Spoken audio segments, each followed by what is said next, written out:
নমস্কার বন্ধুরা, রমা স্টাইল কিচেনে সবাইকে অনেক অনেক স্বাগত।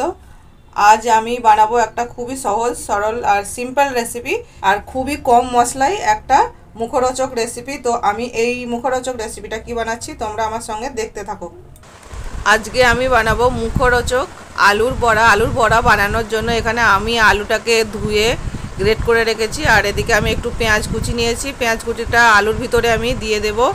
আর এবারে আদা, রসুন আর কাঁচা লঙ্কাটাকে আমি আধ বাটা করে বেটে নিয়েছি, এটাকেও দিয়ে দেব। আর সামান্য একটু আদা গ্রেট করে নিয়েছি, এটাকেও দিয়ে দেব।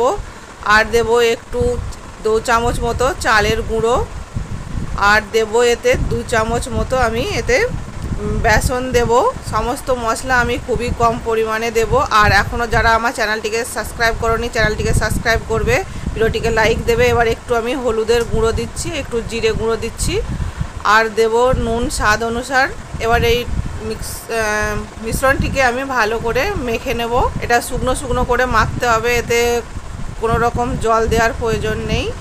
আর এটা বেশি জল হয়ে গেলে পাতলা হয়ে যাবে, বড়াটা ভালো হবে না। আর এটা কড়াতে আমি এটাকে মেখে নিয়েছি ভালো করে, আমার মাখা হয়ে গেছে। এটা শুকনো শুকনোই মাখতে হবে, বেশি এটা পাতলা হয়ে গেলে বড়াটা ভেঙে যাবে, বড়াটা কড়ার থেকে কিন্তু উল্টানো যাবে না।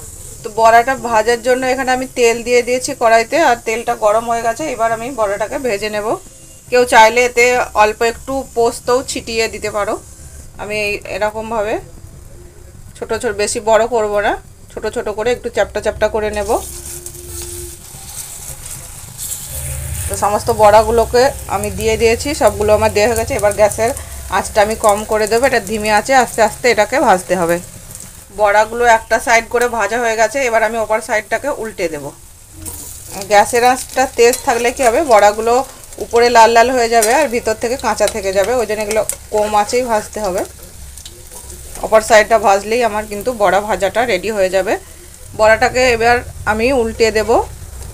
এই সাইডটাও বড়াটা কিন্তু খুব সুন্দর হয়ে ভাজা হয়ে গেছে, আর খুব সুন্দর বড়ার কিন্তু সুগন্ধ বার হয়েছে। এবার বড়াটাকে তুলে নেব। যে কোনো জিনিসের সুগন্ধই বলে দেয় তার টেস্ট কতটা হবে। তো আমাদের বড়ার কিন্তু ভীষণই ভালো সুগন্ধ বার হয়েছে, পুরো রান্নাঘরে ছড়িয়ে পড়েছে। তো এবার বড়াটাকে আমি তুলে নেব। রেডি হয়ে গেল আমার আলুর বড়া রেসিপি। আর এটা খুব সহজ সিম্পল একটা রেসিপি। আর আমার চ্যানেলটিকে যারা এখনও সাবস্ক্রাইব করোনি তারা অবশ্যই সাবস্ক্রাইব করবে।